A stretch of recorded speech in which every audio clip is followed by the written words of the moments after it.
Mualaf adalah sebutan bagi mereka yang mengubah keyakinan dan sepenuhnya memeluk agama Islam.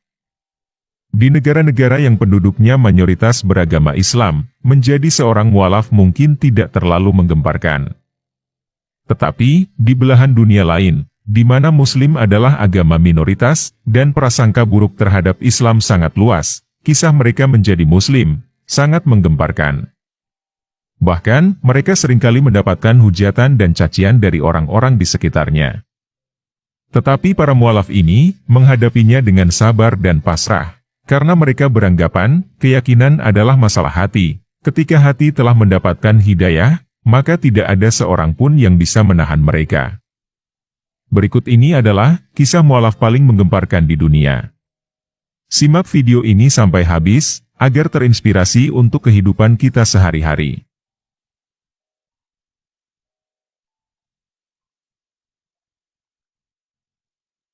1. Malcolm X. Pria berkelahiran tanggal 19 Mei 1925, lahir dengan nama Malcolm Little, dan dikenal sebagai El-Hajj Malik El-Shabazz, adalah seorang tokoh Muslim Afrika Amerika, dan aktivis hak asasi manusia. Bagi para pengagumnya, ia adalah seorang yang berani memperjuangkan hak-hak kulit hitam. Para penentangnya menuduhnya mengajarkan rasialisme, supremasi kulit hitam, dan kekerasan. Ia dikenang sebagai salah satu orang Afrika Amerika terhebat, dan paling berpengaruh dalam sejarah. Ayah Malcolm X tewas dibunuh oleh para pendukung supremasi kulit putih. Ketika ia berusia 13 tahun, ibunya dikirim ke rumah sakit jiwa. Pada usia 20, ia dijebloskan ke penjara karena membobol masuk sejumlah gedung dan mencuri. Di dalam penjaralah, Malcolm X mempelajari dan mendalami agama Islam, namun sayang, ia menjadi anggota Nation of Islam. Baru setelah pergi haji pada tahun 1964, Malcolm menyadari bahwa radikalisme tidak akan menyelesaikan masalah. Malcolm X pun menubah haluan menjadi lebih modern, dan lebih aktif memperjuangkan pemisahan kulit hitam dan putih. Pada tahun 1965, kurang dari setahun setelah meninggalkan Nation of Islam, pria bernama Islam, El-Hajj Malik El-Shabazz tersebut, dia dibunuh oleh 3 orang anggota kelompok Nation of Islam. Pemakaman diadakan pada tanggal 27 Februari, dengan dihadiri lebih 30.000 pelayat. Mereka hadir untuk memberi penghormatan terakhir untuk Malcolm X. Dia meninggalkan beberapa karya tulis, salah satunya buku The Autobiography of Malcolm X. Hingga kini, buku The Autobiography of Malcolm X dianggap sebagai buku paling berpengaruh di abad ke-20. 2. Abdullah Takazawa.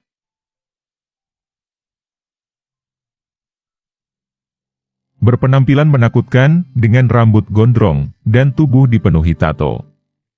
Ia menjadi seniman tato mafia Jepang selama 20 tahun, yang terkenal dengan sebutan Yakuza. Tetapi, itu dulu, sebelum pria bernama asli Taki Takazawa masuk Islam. Setelah lama mempelajari berbagai agama dan keyakinan, pencarian panjangnya akan arti hidup untuk lebih baik, ketika bertemu seorang penceramah Muslim bernama Syekh Miyamatullah, 20 tahun yang lalu.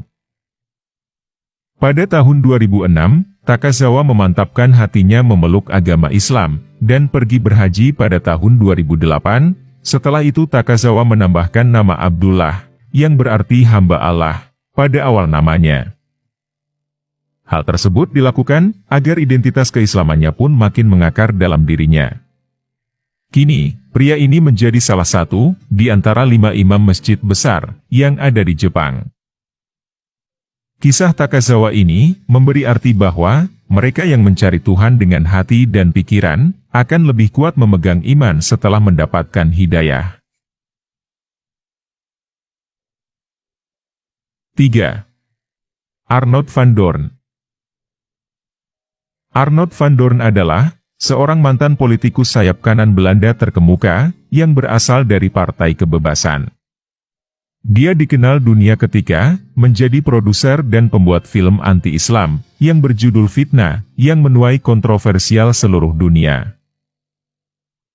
Sehingga, reaksi umat muslim seluruh dunia membuatnya heran, hingga akhirnya ia mempelajari Al-Quran, dan akhirnya masuk Islam pada tahun 2013.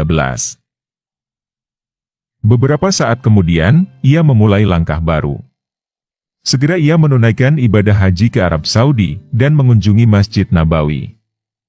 Di sana, ia menyampaikan permohonan maaf, dan penyesalannya di hadapan para ulama di sana, atas keterlibatannya dalam pembuatan film penghinaan terhadap Nabi Muhammad, dan telah melecehkan Islam. Arnold van Doorn kemudian juga membentuk partai Islam di Belanda bernama Islamic Unity Party. Tujuannya hanya satu, partainya bisa ikut ambil bagian dalam meluruskan wajah buruk Islam di Belanda.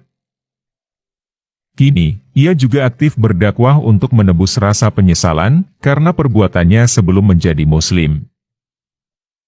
Sampai sekarang dirinya masih sangat menyesal, karena telah mendistribusikan film fitnah itu.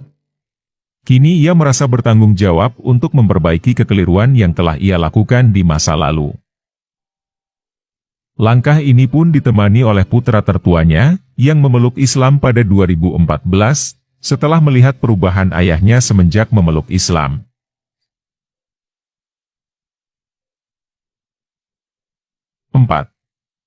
Alma dan Lila.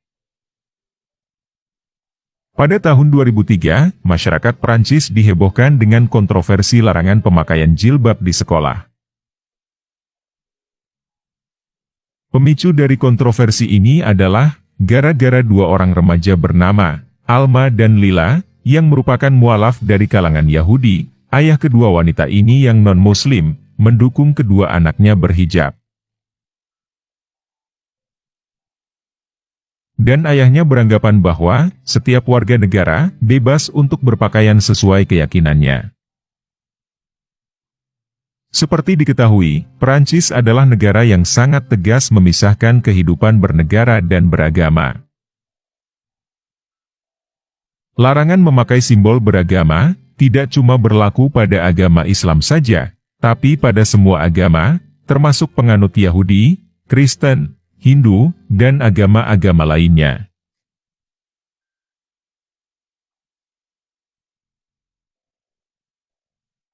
Demikianlah kisah mualaf yang menggemparkan dunia. Semoga kisah ini menjadi teladan hidup bagi kita semua. Amin ya rabbal alamin.